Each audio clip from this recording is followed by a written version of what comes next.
What happens when a galactic civilization underestimates humanity's protective instinct toward their young? The message flashed across every screen on Earth at once. Billions watched as the tall, scaled Krell officer struck down 8-year-old Lucy Winters with a ceremonial staff. Her small body flew backward, hitting the metal floor of Nexus Station with a sickening thud. "She just wanted to look at it," whispered Admiral Jack Hayes, watching the security footage for the 5th time in his office at Luna Command. His coffee had gone cold.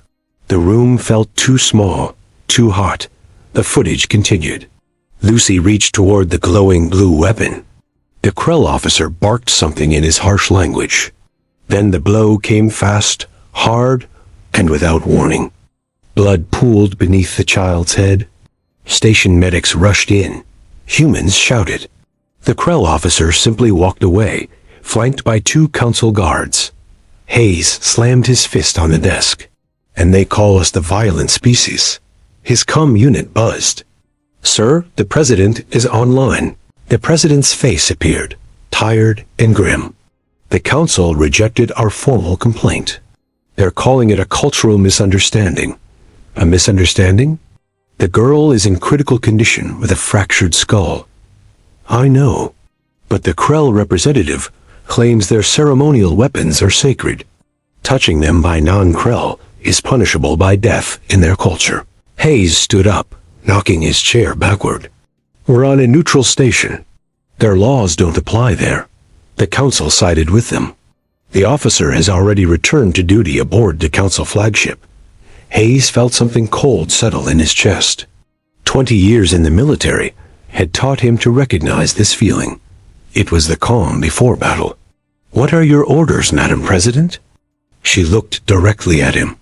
"Nothing official. But Protocol Nemesis is now active." The screen went black. Hayes pressed a hidden button under his desk. A wall panel slid open, revealing a secure communication terminal. He entered a 12-digit code. 5 faces appeared on screen. 5 captains of Earth's newest stealth destroyers. "You've all seen the footage," Hayes said. "You know what happened to the Winters girl." Captain Lisa Chun of the IDS Shadow nodded. "My crew is ready, sir." "This isn't sanctioned by the Council," Hayes warned. "If you're caught, Earth will deny everything." "With respect, sir," said Captain Marcus Dunn. "We all signed up knowing the risks." Hayes nodded. "Your mission is simple. Extract the Krell officer from the Council flagship. Bring him back to face Earth justice." "The flagship has over 2,000 security personnel," said Captain Raj Singh. "And we have quantum phase technology they don't know about," Hayes replied. "You'll be ghosts until you choose not to be." He sent the mission files to their secure channels. "Launch in 6 hours. The Council thinks we're weak because we come from a high-gravity world. They think we're primitive because we still feel emotions strongly." Hayes looked at each face on the screen. "Show them why Deathworlders are feared." The captain saluted. The screen went dark. Hayes walked to the viewport overlooking Earth. Somewhere down there, Lucy Winters fought for her life in a hospital bed. Her parents waited, hoping for good news. The Council had made a terrible mistake. They had hurt a human child and walked away. They were about to learn that humans never walked away. The Council flagship Eternal Justice hung in space like a metal mountain. Its hull gleamed under the light of twin stars. Inside the ship's command center, High Commander Vex studied the holographic display with 4 of his 6 eyes. "Human fleet movements detected in Sector 7 and 12, reported a junior officer. Vex waved a clawed hand. "They always move their ships after diplomatic incidents." "It means nothing." The junior officer hesitated. "Sir, our algorithms suggest a 93% chance of humans are from a high-gravity world. Their muscles are strong, but their resolve is weak." Vex cut in. "They will file complaints and make speeches. Nothing more." 500 kilometers away, the human stealth destroyers dropped out of jump space. Their black hulls absorbed light rather than reflected it. No running lights, no heat signatures. They moved like sharks toward the flagship. On the bridge of the Shadow, Captain Shan checked her neural link readout. Phase shields at maximum. We're invisible to their sensors. Her first officer looked nervous. If they spot us before we're in position, they won't, Shan said. She touched the scar on her neck, a reminder from her last encounter with Krell forces. Boarding teams ready? Yes, Captain. 20 soldiers in phase armor. They'll enter through the maintenance hatches on Deck 12. Shan nodded. Send the message. On the Council flagship, a communication officer frowned at his screen. Sir, we're receiving an encrypted transmission. Vex turned. Source? Unknown, sir. It's breaking through our filters. The message appeared on the main screen. Justice denied becomes justice claimed. Vex slammed his fist on the console. Full scan. Find that signal source. Alarms blared across the flagship. Security teams rushed to their stations. The Krell officer who had struck the human child looked up from his meal in the officer's mess. Outside, the 5 human ships activated their quantum phase technology. Their hulls shimmered and partially merged with normal spacetime. They passed through the flagship's outer shields, like ghosts through fog. Captain Shun felt a familiar stomach-turning sensation as her ship phased. Boarding teams, deploy now. 20 human soldiers in powered armor stepped into the phase chambers. Their suits hummed as the quantum field enveloped them. Then they simply walked through the hull of their ship and into the flagship. Inside, the humans moved quickly through metal corridors. Their armor made them nearly invisible to normal sight. Security cameras registered only brief static as they passed. Target is on Deck 7, officers' quarters, said the team leader. Move fast. We have 18 minutes before phase stability fails. On the bridge, Vex watched as systems began failing across the ship. What's happening?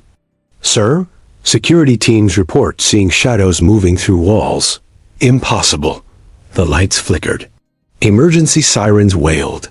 In his quarters, the Krell officer heard the commotion. He reached for his weapon. The wall beside him shimmered. 5 humans in strange armor stepped through solid metal. Their faces were hidden behind black visors. Officer Krell talks, said one of the humans. You are being detained for the assault of Lucy Winters, a human child. The Krell reached for an alarm panel. A human soldier fired a dart into his neck. The Krell collapsed instantly. Target secured, the team leader reported. Beginning extraction. On the bridge, Vex watched in horror as internal sensors showed multiple hull breaches that shouldn't be possible. Sir, shouted a communications officer. We're receiving reports of humans aboard. They've taken Officer Krell talks. Vex slammed the emergency button. All ships in the sector. The humans have attacked a Council flagship. This is an act of war. As the message went out, the human ships phased back to normal space, their mission complete. They jumped away before the Council fleet could respond. War had begun. A Grand Council chamber erupted in chaos. Representatives from 27 species shouted over each other. The Krell ambassador pounded his scaled fist on the podium. The humans must be punished. They attacked our officer. They violated our flagship. Admiral Hayes stood alone at the human podium. His face showed no emotion, but his knuckles were white as he gripped the edge. You struck down our child, he said. His quiet voice somehow cut through the noise. You denied us justice. We claimed it ourselves. The council leader, a tall Vexery with translucent skin, raised her hands for silence. The council has voted. Humans are now classified as unstable Deathworlders. All human ships must stand down and submit to council authority. Hayes smiled. It wasn't a pleasant smile. No. He pressed a button on his wrist device. The massive view screen behind him lit up, showing images from across human space. On 12 colony worlds, massive defense platforms rose from hidden underground bunkers. Weapon systems powered up. Shield generators hummed to life. For 50 years, we played by your rules, Hayes said. We kept our military small. We shared our technology. We trusted your justice. The council chamber grew silent. That trust is broken, Hayes continued. You should know that humans prepare for the worst. Always. On the screen, hundreds of warships emerged from hidden bases in asteroid fields and gas giant moons. The Krell ambassador hissed. You dare threaten the council? Not a threat. A promise. Hayes looked at each council member. We did not start this war, but we will finish it. Alarms blared through the chamber. A junior officer rushed in, his face pale. Council ships report human vessels are deploying unknown weapons. Our drive systems are failing. Outside the council station, a fleet of Krell warships had surrounded the 5 human destroyers that had extracted Officer Krell TAKZ. The Krell ships fired energy weapons that should have vaporized the smaller human vessels. Instead, the human ships released small spinning devices. The devices emitted pulses of blue energy. Krell ships began drifting, their engines dead. On the bridge of the shadow, Captain Chun watched the enemy ships float helplessly. Gravity disruptors working as expected. Their drive cores are offline. Her first officer looked worried. Captain, more council ships incoming. Too many for us to handle. Chun nodded. We've done our part. Time to go home. The 5 human ships jumped away just as 50 more council warships arrived. In the council chamber, the Krell ambassador received the news. His scales darkened with rage. The Krell Empire declares total war on humanity. We will burn their worlds to ash. Several council members backed away from him. Others nodded in agreement. Hayes stood tall. If that's your choice, remember this. Humans evolved on a world that tried to kill us every day. Predators, disease, natural disasters. We survived it all. He walked toward the exit. At the door, he turned back. You think you know war? You've never fought Deathworlders before. As Hayes left, the chamber erupted again. The council was splitting, some calling for peace, others for human extinction. In orbit above Earth, the first wave of council warships appeared.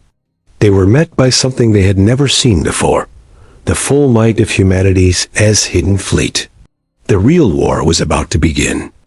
Space above Earth lit up with weapon fire. Council ships fired energy beams that cut through the darkness. Human vessels answered with missiles that left trails of blue light. Inside the lead human battleship Nemesis, Admiral Hayes watched the battle unfold on the main screen. His face was lit by flashing red warning lights. Status report, he ordered. Enemy fleet outnumbers us 3-1, said his tactical officer. But our neural link pilots are outmaneuvering them. Their targeting systems can't keep up. Hayes nodded. In their seats around the bridge, human pilots sat with eyes closed, neural interfaces glowing at their temples. They flew ships with their minds, reacting faster than any alien species could match. Sir, New Mars colony is under heavy attack, reported the communications officer. They're asking for reinforcements. Hayes checked the strategic display. Deploy the Deathworld fleet to New Mars. All of it. His second-in-command looked shocked. All of it? But that would leave Earth with only... I know the risks, Hayes cut in. Do it. Across human space, hidden shipyards activated. Vessels that had been built in secret for decades emerged from underground bases and asteroid hideouts. The Deathworld fleet, named for humanity's dangerous home planet, moved as one toward the colony world of New Mars. On the Council flagship, High Commander Vex watched with growing horror as his tactical display filled with new human ships. Impossible, he whispered. Their military was supposed to be small. His tactical officer's hands shook. Sir, we're detecting system failures across our fleet. Our navigation is compromised. Weapon targeting is failing. Vex slammed his fist on the console. How? Unknown, sir. It's as if someone is inside our systems. In a dark room on Luna Base, human cyber warfare specialists worked at glowing terminals. Their fingers flew across keyboards as they accessed council systems through backdoors planted years ago. Targeting systems disabled on 70% of council ships, reported one specialist. Their fleet communication is scrambled, said another. They can't coordinate attacks. The team leader smiled grimly. Now for Phase 2. On the Krell homeworld, military leaders gathered in their war room. The walls were lined with weapons and battle trophies. The Supreme Commander pointed at a holographic display of their defense grid. Our forces will crush the humans within days, he declared. They are. The room plunged into darkness.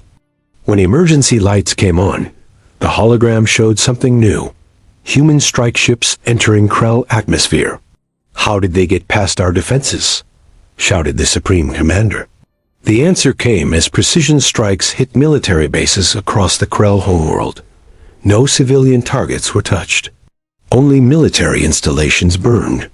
Back on the Nemesis, Hayes received the reports from all fronts. Human forces were holding their own, but at great cost.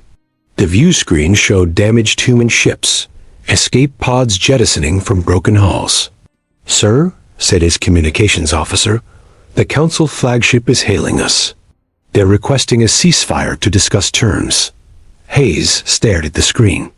The faces of dead human soldiers flashed through his mind. The image of Lucy Winters in her hospital bed. The cost was already too high. "Put them through," he said finally. The face of High Commander Vex appeared on screen. His scales were pale with stress. "Admiral Hayes," said Vex, "this conflict benefits neither of us." "Perhaps we can." A massive explosion rocked the Nemesis. Alarms blared. Crew members were thrown from their stations. "Direct hit to our engine core," shouted the damage control officer. "We're losing power." Hayes grabbed a railing to stay upright as the ship tilted. Through the viewport, he saw a new fleet of ships emerging from jump space. They weren't council ships. They weren't human either. Someone else had joined the war. The unknown ships hung in space like black diamonds. They fired no weapons. They sent no messages. They simply watched as human and council ships tore each other apart. On the damaged Nemesis, Admiral Hayes pulled himself up from the floor. Blood ran down his face from a cut on his forehead. "Get me a secure channel to the council flagship," he ordered. His communications officer worked frantically at her damaged console. "Channel open, sir." High Commander Vex appeared on screen again. Behind him, fires burned on his bridge. "You see them too?" Hayes asked. Vex nodded. "They match no known design in our database." Hayes made a quick decision. "Commander, I propose an immediate ceasefire. We have a new situation." "Agreed," said Vex. "All council ships, stand down weapons." Hayes gave the same order to human forces. Across the battlefield, the firing stopped. Damaged ships drifted. Rescue vessels moved to collect escape pods from both sides. The diamond ships remained motionless. 7 days later, in the rebuilt council chamber, representatives from all species gathered. The mood was somber. Screens showed the death toll. Thousands dead on both sides. Officer Krell TAKZ stood in the center of the room, his scales pale with fear. The council leader read the charges against him. For the assault of a human child, for violating neutral station law, and for actions that led to interspecies war, this council finds you guilty. Krell TAKZ lowered his head. "I was following orders," he said quietly. A murmur ran through the chamber. "Orders? From whom?" Before he could answer, the doors opened. 2 medical workers wheeled in a small bed. Lucy Winters sat up, her head still bandaged, but her eyes clear. "That's him," she said, pointing at Krell TAKZ. "But there was someone else too. Someone told me to touch his weapon." Security footage appeared on the main screen. Enhanced and slowed down, it showed a shadowy figure whispering to Lucy just before the incident. The figure's face was briefly visible. "That's a shadower," gasped the council member. "They've been extinct for 1,000 years." Hayes stepped forward. "Not extinct, hiding, and now they're back. He played a recording from the diamond ships that had appeared during the battle. The message was simple: divide and conquer. You fought each other while we prepared. Now we return to claim what was ours. The council chamber fell silent. They wanted us to fight, said Vex. They manipulated us all. Hayes nodded. And we gave them exactly what they wanted. The council leader stood. The war between our peoples ends today. The Shadowers are the true enemy. One by one, the representatives voted. The result was unanimous. Peace between humans and council species, and a united front against the Shadowers. Outside the chamber, Hayes met with Captain Shun. How many ships did we lose? He asked. Too many, she replied. Was it worth it? Hayes watched as Lucy Winters was reunited with her parents. The girl smiled despite her injuries. I don't know, he admitted. But we'll need each other to face what's coming. On the edge of known space, more diamond ships emerged from the darkness.